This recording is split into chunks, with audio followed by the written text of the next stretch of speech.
Come join me, special guest host and associate producer of the Booth Brothers and Spook TV, Keith Age, the rock and roll paranormal investigator. Also, he's been in several networks such as Creepy Canada and Ghost of Galena. You don't want to miss it. OutKast Podcast Radio.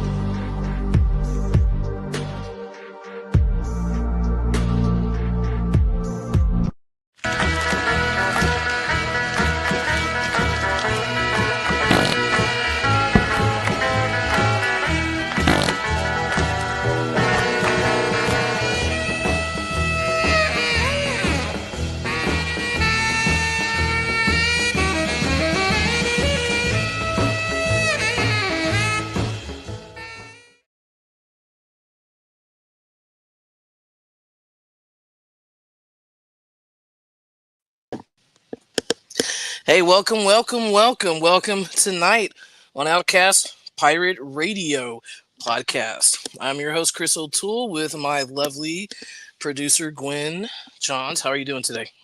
I'm good. How are you? All right. Hey, so technical difficulties. You still hear feedback going through, or? I do, actually. Okay. And I apologize. I have tried to fix it on my end, and I hate to say it, but I don't think it's mine. Yeah. I don't hear any feedback, but it's just funny how, you're hearing it, and Keith was hearing it, and I'm not hearing it. So that's just odd, right? It is. Yeah. So, but like I said, you know what? It could be the app too. I'm using the StreamYard app. It's kind of temperamental, you know what I'm saying? So, I should have just probably used the link, through the browser. But I mean, I don't know, doing AV work for so many years, majority of the time when you do get a feedback, it's neither something's open, like you have some speakers, and, even when you have headphones on, or, something more hardware component wise than anything. But that's what I checked too. So yeah. But just please let me know. But you know what too? It could be the AC that's on here in the house. So how about this? Let me go turn that off real quick. All right. And see if that helps. Okay. All right. Okay. 1 moment. All right.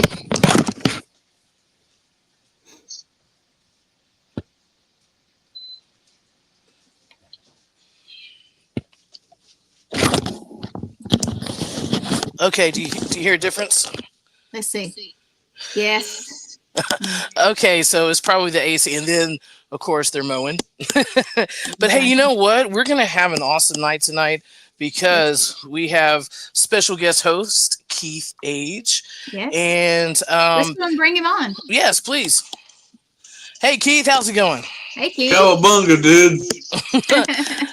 Man, let me tell you something. Like when I looked you up, I was really, really impressed. Because I'm a filmmaker too. I'm a musician, and I do basically films, about the paranormal. So I was like, oh wow, this is really cool. So this is the first time I've had that seat. Now I'm hearing the feedback, what you're talking about. Okay. Yeah. All right, let's do something, okay? I'm going to go ahead and... Okay, I still hear it. I went ahead and I undid my mic. Straight to the thing. But look, man, strange things have been happening, Keith. Man, I'm telling you, man, just there's always something going on with me. Neither I got something attached to me, coming home, or whatever, or something's probably coming through. I mean, I'm more of a debunker than anything, so just to kind of give you a heads up. We have gremlins, as I call them. Yeah. Yeah. Well, yeah. That's okay. When people ask me if I ever had anything attached to me from a place, I usually tell them not unless I've been drinking. Hey, we have, really, it's when you least expect it. See, I swear, if I did drink, I would probably have a lot of it, more attachments than I do have. Because I never understood the saying until maybe a few years ago, how they said about alcohol, when you drink, you see spirits, right? Or that's why they call them spirits. And, I'm like, now Now I completely understand, especially during Yeah, a some people passive just call them investigation. some some people just call them pink elephants. Yes, yes, I do remember that. I remember my grandpa telling me, you know, he used to say that, if you drink too much, you'll see pink elephants. And I'm like, okay, and I'm like, elephant? What pink elephant? So, so Keith, so tell me a little bit about yourself. First, I just want to touch before we even go in the paranormal side. I really want to talk to you about music and all that. So, where did your love for music come from, and like how was it introduced to you? I can't tell you where it came from. I'm the only musician in my family, and I just heard music, liked it, loved it, and decided I want to learn how to play. So a guy named Rusty Ends taught me how to play when I was 10 years old, and then I still talk with Rusty and deal with him. Matter of fact, I'm making a documentary on him. He's played with a little bit of everybody from the Shirelles to BB King, and these probably names a lot of people have never heard of, but these were big names, and Oh, nice. and he's still out there gigging. He's 74 years old, and so like I said, time I was 12 years old, I was playing in bars, and then when I was 16, I went on the road internationally with Ted Nugent. Oh, Wow. nice. Yeah, you ever heard of the Kentucky Headhunters? Yes, I actually have heard of them. Yeah, we all grew up together. They're from Edmonton, Kentucky. I'm from Louisville. We all played, all around each other all the time, and I'm still friends with them. And you know, so we all played together, and I've toured quite a bit. Last tour I did was 10 years ago with a big name band, and I still play today. So that's why they call me the rock and roll ghost hunter. Jason Hall started calling me that many years ago, and it just stuck. So were you like a hired gun, basically? Like filling in for bands and all that, like on I, tours. I have been a session player, had plenty of my own bands, and yeah, I was just a gun for hire. Nice, nice. I mean, look, man, that's a rare talent to have.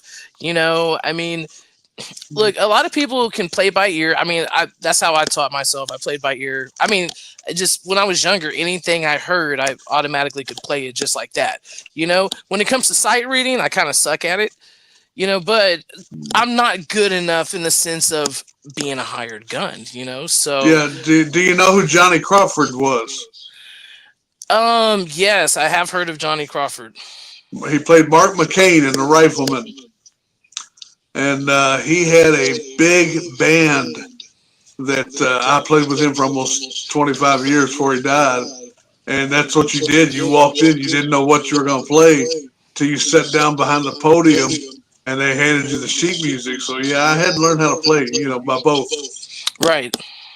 Yeah, yeah. I started learning like sight reading when I went to college for music and all that. And look, man, I give the utmost respect for anyone who goes to school for music. That is a cutthroat type of degree plan because neither you better have some money packed up behind you or else you're going to be sleeping in your car Yeah. and taking theory or you're going to be working 4 or 5 jobs and Well, see that's for a little bit different. Back in the '70s, when I started playing music, it was a total different animal back then. And if you were good enough, you could get up here and pretty much play anywhere. And Louisville had a thriving music scene, and then, like I said, I played session work on a lot of different albums and stuff, and a lot of different tours with different bands and stuff. And you know, I did that up till my kids were born in the mid '80s, and then just basically played with my own bands and stuff until they got old enough to where I could go out again. So oh nice. Yeah, man. Being when I was young, I used to sleep on a bass cabinet while my family members would play music. I just remember smelling a lot of weed, and Just I remember just feeling, just the thumping and all that in my chest, and I fell asleep, with loud music, and it's I don't know, like music has just always been a part of my life, part of my family's life, but at the same time too, as I gotten older, I kind of strayed away from it a little bit. I'm more of a songwriter. I love to write music. That was just always a passion, Yeah, for me. I've never been good at that. So, you know, Yeah, I mean, like I used to be good. Now, since I've gotten older, you think of life experiences. You have something to sing about. But when it comes to life experiences, then that's where the paranormal comes in. And so I don't know. I took a break from music and I started getting into the paranormal. Especially when I would record music, so I would get EVPs, and one thing that really popped my attention, I have a video, I'm like filming myself playing one of my songs, a demo, and then you see something manifest behind me, in the corner Ooh. and cool. everything. Yeah. So I was like, there's something going on, and so I just kind of diverted like my music, to like paranormal research, and then instead of like writing music, I started, making compositions and all that for soundtrack, for my production work and Nothing wrong with everything. that. So what got you into the paranormal? When I was 17, I got off the road. Like I said, this was the late 70s. Hmm. So picture, if you would, me with hair down past my butt, full beard, I see that shit. I leather. see it. Yeah. Yeah, I still wear leather, but that's how I looked all the time. I rode motorcycles and played music. That was my world. And I got to meet this young lady, and she never would take me over to meet her mom and dad. So I just kind of figured it's the look. And she doesn't want to show me off to mom and dad. So finally, on her 17th birthday, her dad tracked me down and invited me over for the party that they were going to throw for me. Well, I get there and I knock on the door, and she answers the door, and her eyes are about that big. And I was like, "Look, your mom and dad's invited me to come." And she goes, "No, you don't understand. We have a ghost in the house, and he doesn't like mine and my sister's boyfriends." And I went, "Yeah, Uh-oh. let's go smoke another one." And you know, again, like I said, you remember this was the 70s. Times were a whole lot different back then. And so we set a little ranch house. It's only about a mile away from me now. And we sat on this couch, and you could see down the hallway into the master bedroom, and a mirror that was facing us. I could see our reflection, and something kept walking past it. And I was like, okay, fine. After about fourth or fifth time, I got up, went tore the room apart. There's nobody in it. So I started being young and dumb and started calling this thing out, saying, do something. I don't believe in you. Show me that you're here. Prove to me. And this went on for about 4 hours. So I went to leave, and we were standing inside the living room door, and I bent over to kiss her goodbye, and something grabbed hold of my arm, just tight. I mean, I was a professional fighter and everything else back then. Uh, this was a strong hand on my arm, and before I could say anything, do anything, I'm flying backwards, and I go through the front door, through the screen door, and I land about 6 feet out past the porch. And I remember laying there trying to catch my breath, going fingers, toes, what's working, what's not. And then I went, that was so cool. Do it again. And that's how I got started. So, and that was the late 70s. So basically, what you're telling me is that a ghost whipped your ass, and you're like, "Hey, I'm in. Oh yeah. That's the This is what true I ghost want." hunter. Yes. Exactly. Like you can't get any better than that. You Well, like know. I said, I'm a musician from the 70s. I ain't got a lot of brain cells left. Look, man. Look, you do not look like you're a musician from the '70s. I mean, look, just because you got a gray beard and all that, like I can't. I mean, how old were you in the '70s? Just give me When a I ballpark started figure. when I started on tour, In 1979, I was 16 years old. Okay. Wow. All right. So I'd already seen the world by the time I was 17. Literally. Well, damn, Hmm. Keith, you look good for your age, man. I You look hate good you. for your age. Thanks a lot, man. Man, Appreciate keep rocking it, man. Keep rocking it. it. I mean, look, man, it's great to. You know what? I'm glad that you lived your life and you did what you wanted to do. All those experiences, because you know why a lot of people don't do that. Mhm. They want to, but because of society and what's was conditioned in their process, and their family dynamics growing up, you know that's cool that you experience these So, things. so what are you playing on now? Well, I'm doing what? What are you playing on now? I play on a guitar. I play on an acoustic Seagull. I basically play a lot of acoustic music. I mean, I do play instrumentals and everything like that, but I guess being a songwriter, I've always just, kind of leaned more to the acoustic. When I was in college, I took classical guitar for like a couple of years and everything, and then I realized how hard music was, to practice or to study, while you're the only income and not getting assistance, from your parents. So I Yeah. kind of changed my degree plan to art and to graphic design and to IT. So, but I love music. To me, music is it's a freedom of expression, but it's just kind of a way for me. It's therapeutic, you know. When I was young, I was young and dumb. I was a chicken.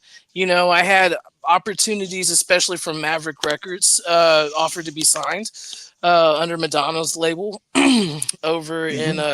in California, and I turned it down because they're like, "Hey, if you get signed, you're gonna have to move to LA." I didn't know anyone in LA. I mean, when you're from a conservative background, and family's everything, it's just like, why go somewhere, that you don't know. Now I can kick myself in the ass because I probably could have, done a lot with my music, and everything. But then at the same time, you know what? Paths happen in life, right? The universe, does its thing, and we would not be sitting here right now, talking about, your work and what you do. And, to me, I love that. To me, that's everything to me. I love to hear about people, who have artistic goals, and know how to, especially in production. You know what I'm saying? Hey, Shane. Yeah. Hey, Hey. Angie, what's up? And all that. So, tell me a little bit about some of the production work you've done. Now, I know you're the associate producer for Booth Brothers, on I have been. Sci-Fi. Yeah. Right. I Okay. have been. Yeah. Sweet. We made 10 movies for Sci-Fi. Yes. Yeah. Yeah. Actually, I was like watching a clip of it, and I was like, man, this is like really good. And then I guess it was your trailer, and I was like, what? Man, I was like Where's getting all the into rest? Where's it. Oh, the rest? okay. Yeah. Do you have streaming capabilities? Yes. Yes, I do. You can find a lot of them on Tubi. Okay, sweet, Oh sweet. wow. Yeah, I'm gonna definitely do that. I'm gonna Yes. Yeah. definitely do that. So, so as you being a documentarian and so forth, um, so did you produce Children of the Grave? I was the associate producer. Yes. Associate Um, producer? yeah. Yeah. The thing that started it was I got Waverly Hills open for everybody, and Yay. in 2000, Nice. and and the Booth brothers came there to film a horror movie called Death Tunnel. And while they were there, real paranormal things started happening to them, and they were introduced to me as just an associate, uh, somebody that they could talk to about stuff. And the first thing that happened to them, they were hearing voices down in the death tunnel, breathing, laughing, talking. And then the first thing they caught on film was what I call, when you do an independent horror film, you have to have a big boob blonde in the shower scene. You know, Nothing derogatory, nothing meant by that. Just that's what you got to have. Always. And sex, drugs, and rock and roll sells. Yes. And they shot this shower scene at Waverly Hills, and they shot it 26 times. They about drowned the poor actress. Oh, Lord. And they kept reshooting it because something black kept moving into the frame while the girl was standing there lathering up, and it would stop either directly behind her or just past her or coming from the other side and do it. So 26 times they're trying to figure out technically what is causing this. So they showed it to me the next day on the dailies, and I said, well, it's a shadow person. I said, welcome to my world. And they were like, Philip Booth, in his best British accent, goes, well, what's he doing in my shop, mate? And I said, well, I guess he liked the view. And that is actually how the whole Spook series got started. And because while they were filming Death Tunnel, we started filming Spook, The Ghosts of Waverly Hills. And of course, they both got released at the same time. Sony picked up Death Tunnel, and then Sci-Fi and Universal picked up Spooked, and it just exploded. Ghost Hunters had been on for a year. We were the next season. We were on right after them, and it just kept going from there. And that's the one thing that I've always been very proud of with the Booth brothers, because as a matter of fact, I just saw Chris today. They promised me that if I could tell them what something was, if it wasn't paranormal in nature, that's what got said, and that's what they did. But if I didn't know what it was or couldn't figure it out, we also said that. So that's how the whole thing got started. But I wasn't an actor, still not an actor. And then, like I said, made 10 different movies with them. I've been in over 40 different paranormal TV shows through the years. And I learned from them camera angles and different things because they are real professional filmmakers. And, I've done about 3 different series of my own. And like I said, the new one we're doing right now is called Bourbon Spirits, which will be streaming sometime later this year. And I've also made several different documentaries that have been on PBS and TBS and a couple other places. Nice. Nice. Man, I got to definitely check those out and so forth. Like, doing production work, I've always just been kind of solo. I worked for IATSE for off and on for like 25 years as a stagehand. So, of course, hands on everything from like lighting, audio, design, camera work, and all that. And so I have a hard time trying to find a crew because crews don't work very well for me.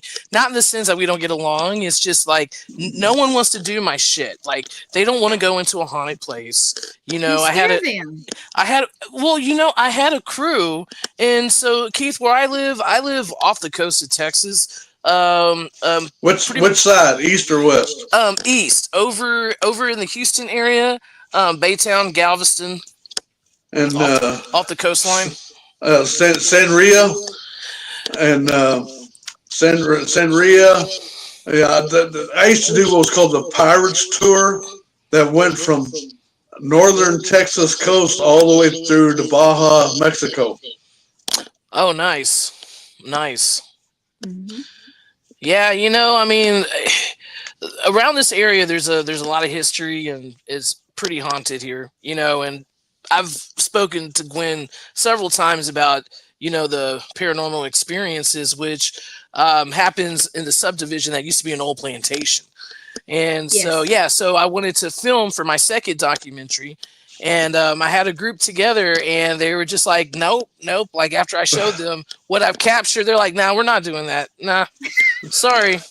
So I've been solo, so I had to do my own shit, do all the audio, do the recording. I've been real lucky. My partner, JC Rositas, who did go to film school and has made movies and stuff, and he is the one who shoots almost 90% of everything. Uh, and then I had to learn how to be a director and a cameraman and a little bit of everything. Mostly, I'm just the executive producer, just make sure everything happens. But I mean, but it's fun. I mean, it's hard work, you know, because you got to work on the fly. You don't know what's going to happen, you know, Oh yeah, especially you're, when you're filming paranormal. you got to constantly be thinking what's next. Yes. No, And with the absolutely. paranormal, you never know what's next. You never. You're right. You're right, and you know, you don't want to miss that shot. You know Well, that. here's the thing, and when I'm teaching the paranormal, it's like people go, "Well, how come we can't predict it?" I'm like, "Look, if we could predict when something was going to happen, I'd have a PhD about that long behind my name right now." You know, Yes, you would.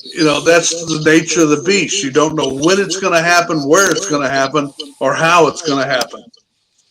No, absolutely. No, I totally agree with you. I mean, just even in the environment where I live at, it's haunted. You know, what a few weeks ago, remember my door was opening by itself. I would go put the Yeah. lock on it, it would come up, and then we had one of our guests actually talked to me last week and all that, and she was kind of doing a reading on me, and she took a picture, and you see all these people behind her associated with me, and one of those guys was a guy I used to know, and he passed away last year suddenly. Hmm. And I mean, it's just like a pure apparition of him. You just can't see his face, but if you put a video of him, you can just tell shorts, shirt, you know. And but the thing is too, like, you know, he had some things that were attached to him as well, and I mean, that's another story in itself.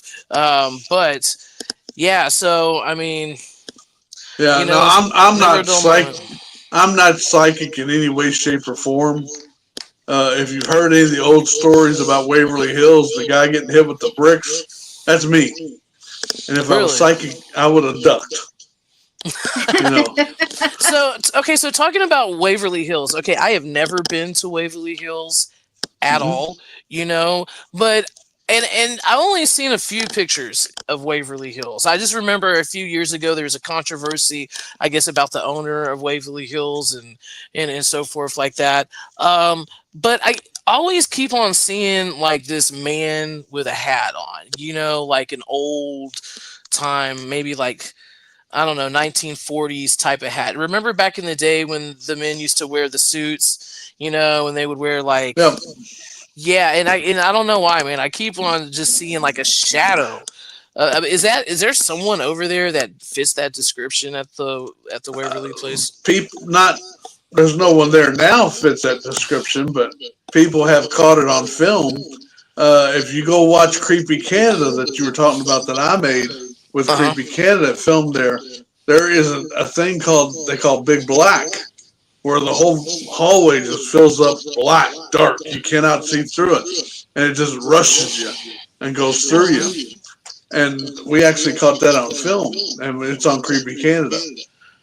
Oh wow.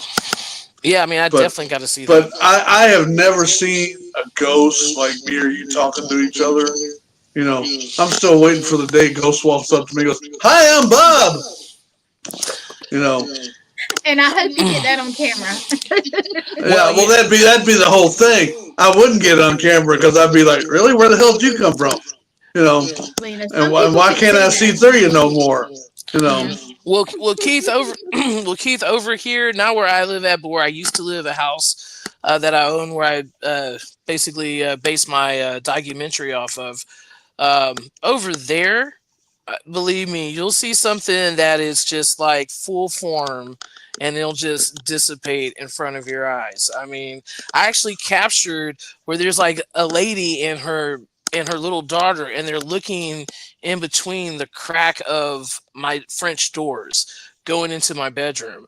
You know, and we weren't even like, because we had Katrina Cooper, psychic medium, you know, come over and all that. And she was like the third psychic medium who came, and but she got in more detailed.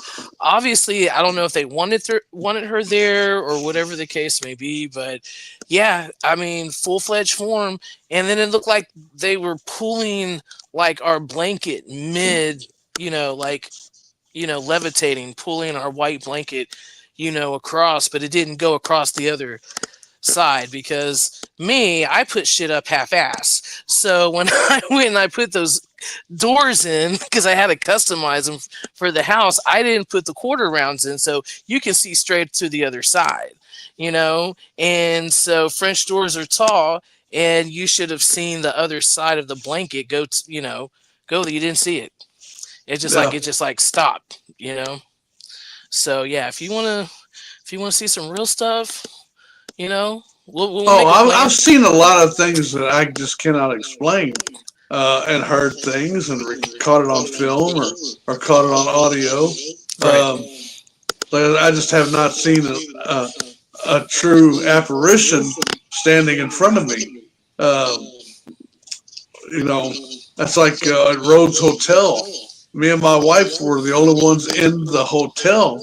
Everybody else had left for the night, and I had the keys to the place. And we're sleeping in the old madam's room, and all the doors have got the crystal knobs on them, but they don't have no mechanism anymore. So it's just a round hole with a square peg going through it. And all of a sudden, our door starts going clunk, clunk, clunk, clunk, clunk, clunk, clunk. Somebody turning the knob. And my wife goes, "What's that?" And I was like, "I don't know. It's either a burglar or hopefully tonight I finally get to meet Bob the Ghost." And we're sitting there, laying there in bed, and from in between us, this laugh, this evil sounding laugh. And we looked at each other and just went, "No way." I said, "Where's my digital recorder?" She goes, "It's over on the counter." I said, "Candy?" She goes, "I ain't getting out of bed. You know, forget that. My feet are not touching the floor." So I finally convinced her to just reach over and grab it. But she jumps out of bed, she hits the floor, does this spin pirouette thing, and jump back in bed. And with the recorder, so I turn the recorder on and lay it down on the floor next to my side of the bed. About an hour later, the doorknob starts again, and in that recorder, you hear something breathing, and then this evil laugh again. And yet it didn't. We didn't hear it over here. We heard it between us on the bed. So there's things like that that I've caught. Um, Waverly Hills, I got thrown through a wall a couple times. A lot of stitches from things flying debris, and you know, but not everything is paranormal. That's the biggest thing I try to teach people. And God, there is hardly anything such thing as a demon unless it's produced in your mind. And they're going, "Well, look at this TV show, look at that TV show," and I'm like going, "You hit the nail on the head. TV show ratings." And they're going, Absolutely. "Well," they're like, "Well, you got TV shows." I said, "I never did any of that. I don't get possessed every time I go somewhere." You know, it's crazy. You're absolutely right. Hey Thomas, how's it going? And hey, thank you guys for watching. Unfortunately, I can't see any of y'all because I'll be making some shout outs. But thank you for watching. Well, I'll Whoever do it is. real quick. All right. Thomas, Sean, we've got Angie and Shane, Michelle Weber. I think that's one of your friends, Keith, maybe. Could be. I got That's the only 30,000 ones of that them. have messaged, and I put out anybody. Yeah. I said, could be. So I've got over anybody have a 30,000. question? Yeah. Oh, it's a lot. you're the So, pimp, yeah. Keith. Keith, you're the pimp, man. I wish I had 30,000. That's great. You know. That's what happens when you have a TV show. Exactly. Yeah. Plus, No, I've been doing absolutely. this. I've been doing this a long time. Hey, but you know what? You're doing something that you enjoy. You know. Oh yeah, yeah, and that's like I said. When I'm teaching, that's what I tell people. I go around the room and I ask them, "How'd you get into paranormal? Why?" And a lot of people say this, that, the other. I had experience when I was a kid. My family had it, da, da, da, da. And I'm like, well, okay, you were brushed by the paranormal in some way, shape, or form, or you saw it on TV and thought, "Hey, I'd like to do this. This looks cool." But mostly you got into because it was fun. You got to be with people you enjoyed being with, doing something you liked. And they're like, well, yeah, I didn't think of it that way. Oh no, absolutely. Like like how I was brought into the field was by Peter Havlin, and I knew Pete. I knew Pete. yeah, he was my mentor, and I started in audio, and the first house that I went to with him for an investigation, I think that's something I will never forget. It wasn't scary; it was emotional. Yeah. I never thought that I would be crying. You know what I'm saying? Oh, yeah. In a location. I mean, like once I walked in, it was just all of a sudden I just felt humbled. I felt sadness. I felt all these things. And of course, they don't tell us anything when we go to the investigation, until afterwards and everything. And, you know, um, they asked me to go upstairs, with another tech, and I was doing, taking EVPs, and there was one place I stepped on, and it would just feel like I kept on falling. I kept on hearing a pop and falling back over and over again in my body. I'm like, whoa, what is that? Ooh. And then like I would step by it, and then I felt something come my, you know, over my neck. Like, am I gonna get strangled? But it was like a back hug, like somebody Yeah. hugging me. And come to find out, it was a ghost of a 14-year-old kid who he had depression. His parents were in the military, and I think he was trying to get an ROTC or something like that. He didn't qualify because he had a hearing issue or something, and and he broke up with his girlfriend. He got his dad's revolver, and he took his own life. Mm. And he was stuck there, and the people were trying to get their money back for the house. But they knew that this kid existed there. I mean, because he always made himself known, and so they just brought him into the family as another kid. you know Yeah. Yeah. but Well, but that's like the house that I had my first experience in. Even though me and the young lady eventually broke up, the family kind of considered me like the oldest son, and I've still been friends with them all this time. And they sold the house eventually and rented it a couple times and couldn't keep nobody there. And because they told them right up front, because in Kentucky there used to be a law that said if you think the house is quote haunted, you had to disclose that, and they did up front. And eventually the house just burned down, and now it's an empty lot and nothing's ever been built there since. So, and it was one of the very first houses built in that neighborhood. Matter of fact, it was the first house because the contractor who built the subdivision, he built that house for him and his wife.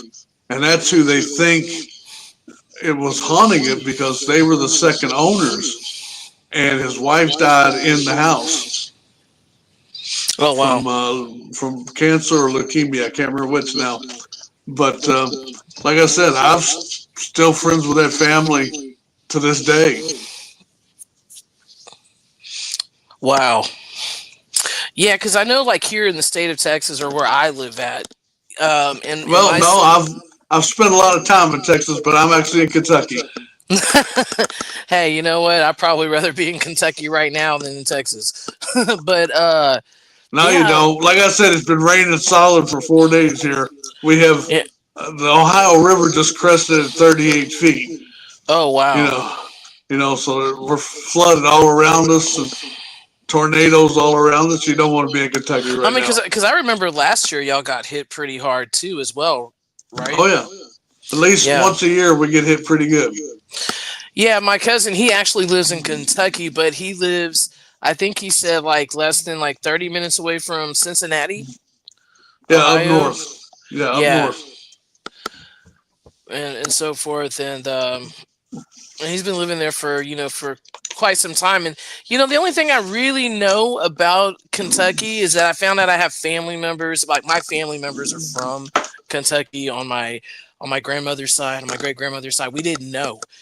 She basically gave her gave my great grandmother and her sister up for adoption. We only knew she was like Native American, so I actually like looked her up, and she comes from a well known family, in Kentucky and Virginia called the Cornets, who are like a direct descendant from King Canute, and I guess they're called like the um um what is it, a hillbilly royalty or whatever, because they're dirt poor in the Appalachian Mountains.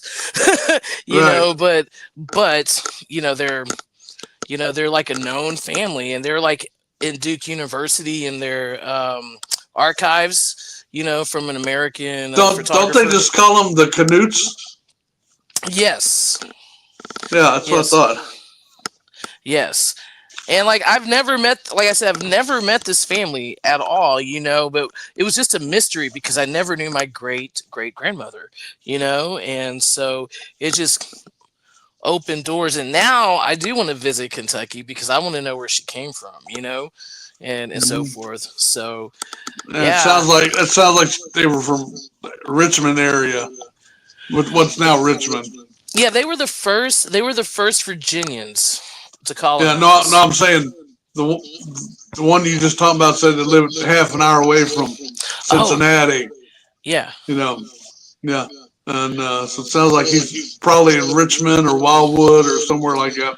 Yeah, I'm gonna have to ask him. I talk to him all the time.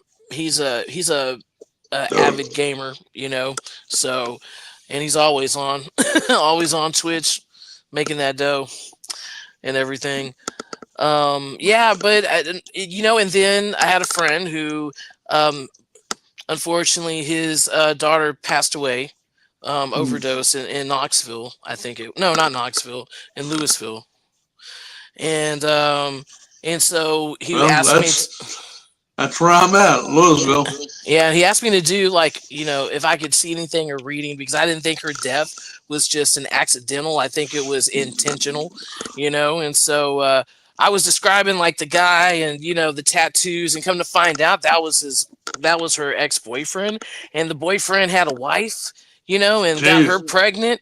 And he was the last one that was with her, and left her there for 3 days with her babies by her. I mean, yeah, I mean, it was That's just like, terrible. it's terrible, but I've never been to Kentucky. you know, have stories about Kentucky, but just never been there.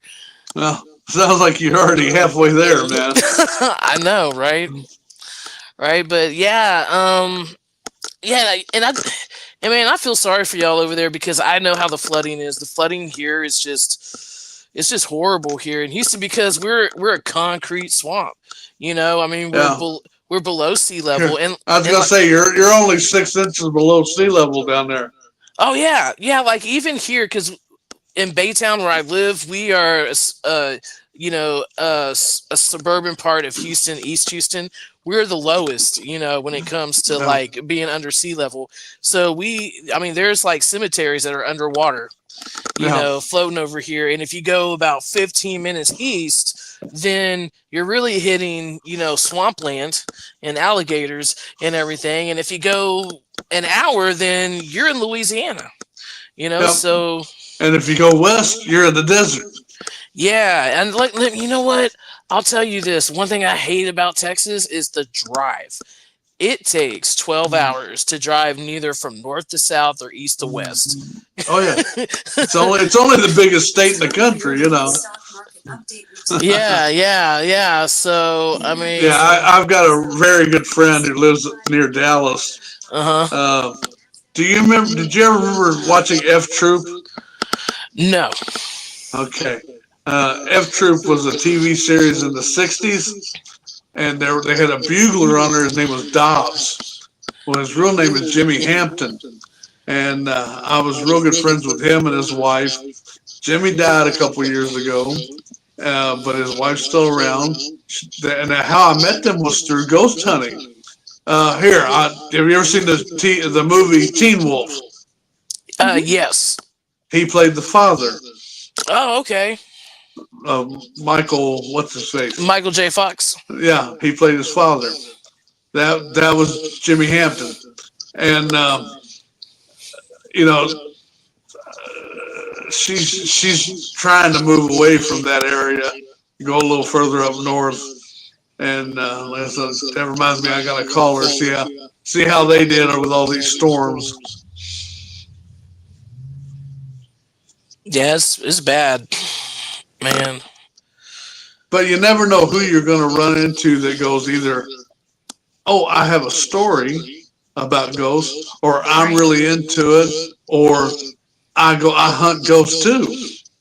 You know, and that's how me and Jimmy met. Was Right.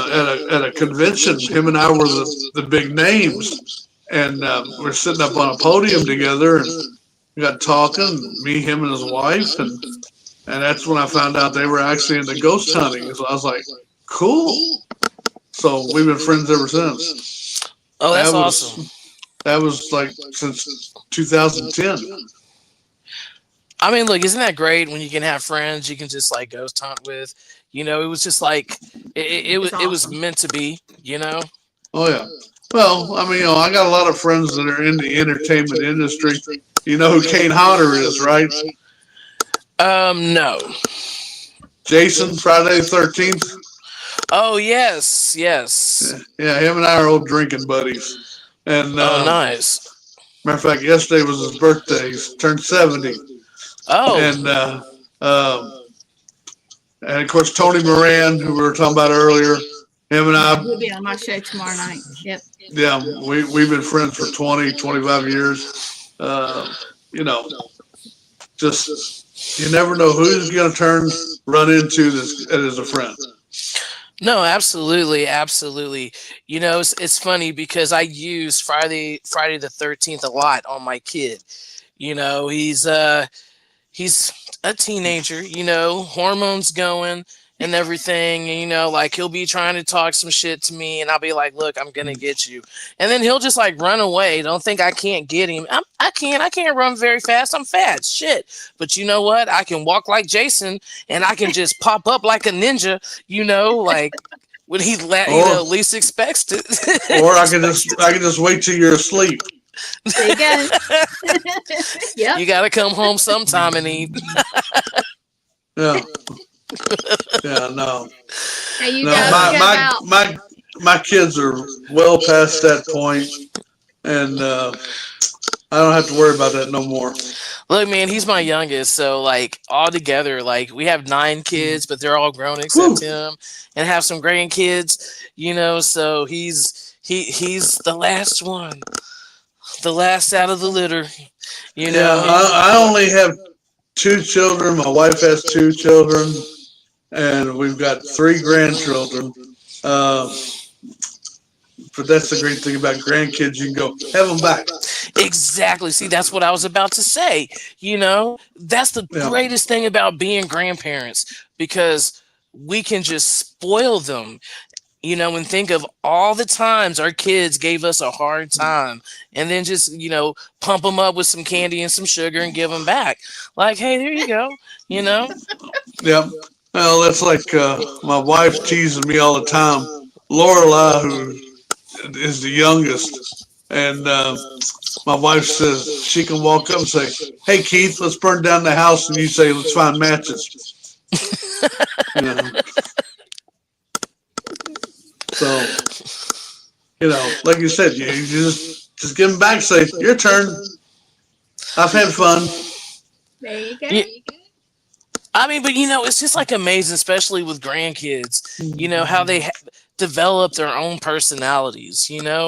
I mean, like out of my grandkids, I mean, look, I got some good ones and I got some bad ones, but it's like, it's just like you love them even more, because like 2 of my grandkids, I love them to death and all that. But you know what? They're like Thelma and Louise, man. They'll gang up on you when you least expect it, you That's when know? you just shoot them.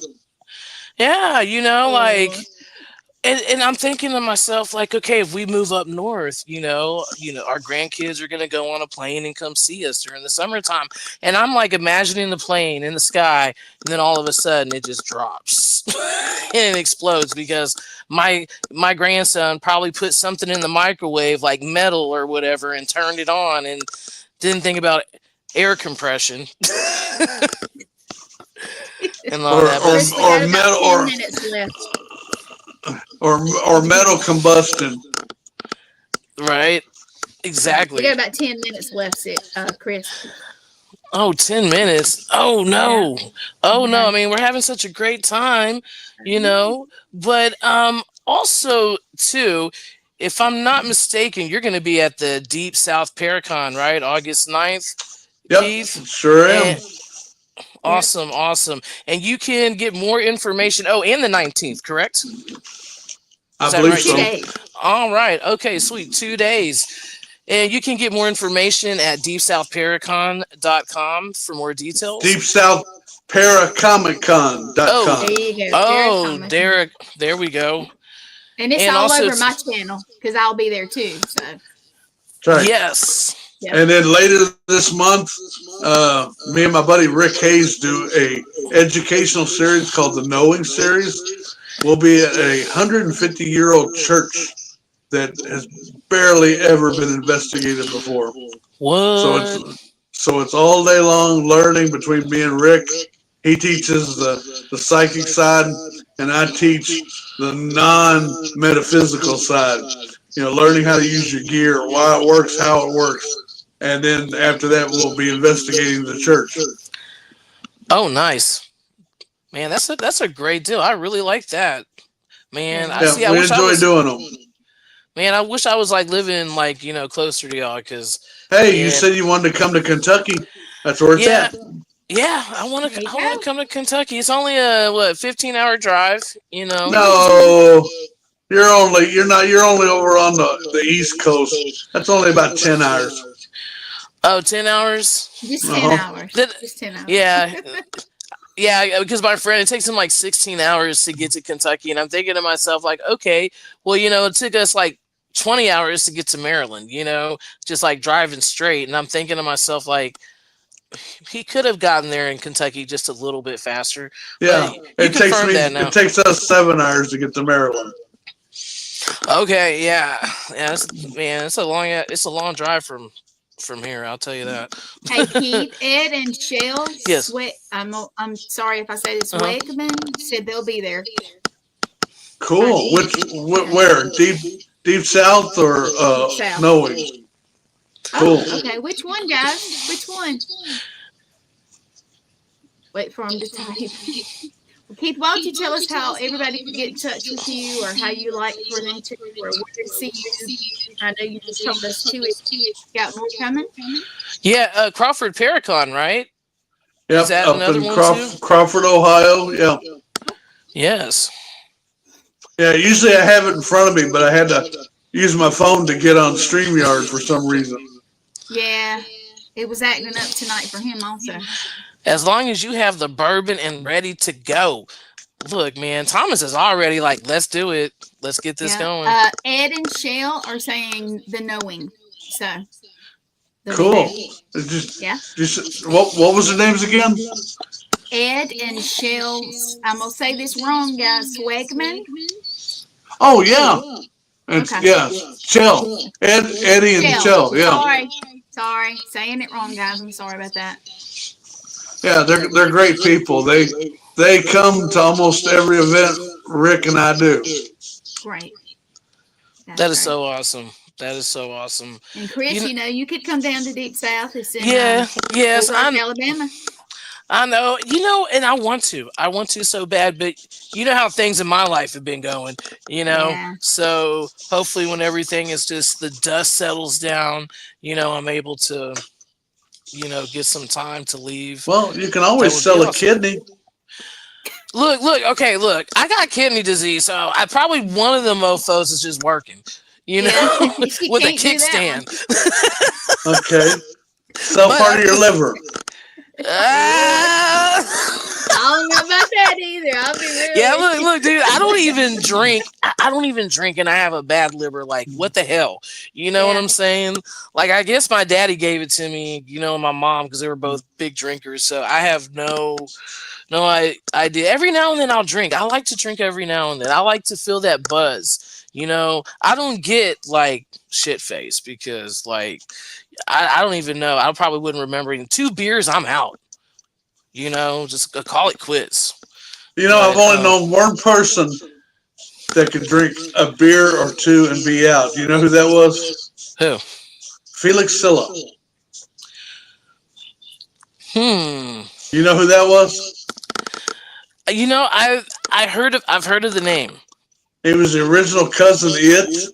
He played Tweaky on the Buck Rogers show, and he was only about Oh, this.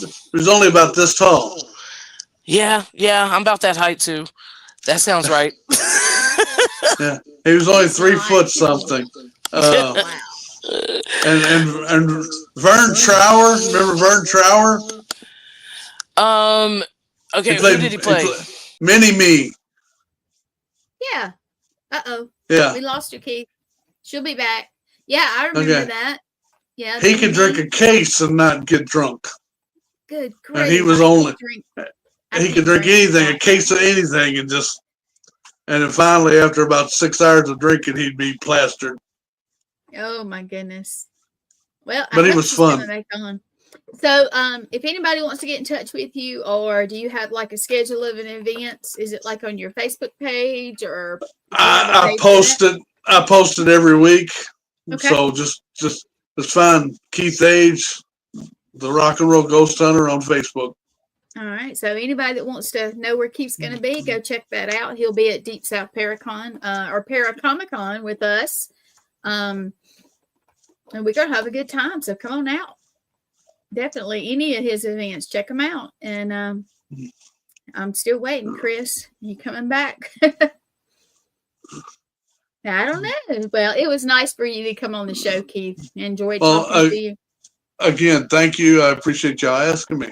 Oh, absolutely. And yep, she said her app crashed. So I tell you what I'm gonna do, since we got like 4 minutes left. Is there anything you'd like to say, or? I think we've covered just about everything. We have. It's been a fun show. I've enjoyed doing it. That's And great. Just sit back and talk. That's the nice. Yeah, I mean, it's not the usual same questions over and over and over again. So I've really enjoyed it. And Chris is cool. She's very cool. This is the first time I've got to actually meet or talk to Chris. So definitely enjoyed it. Enjoyed talking to you. Hey man, I'm so sorry about that. Yeah. The app just shut down on me or something shut down. Damn, I was having a good time. Thank you so much, Keith, for coming out tonight. And like I just told Gwen, thank y'all for having me, and thank you for asking me. Yeah, man, it's been really amazing. I would love to have you come back on in the near future, and stay tuned for the next episode. My homeboy Nate Dogg is going to be out with his new podcast, so check it out. And thank y'all very much for audience for watching us, even though I can't see y'all. I feel y'all in spirit. And have a great evening and enjoy. And I can't talk today. Enjoy the next episode. All right. Thank you guys. Good night. Good night.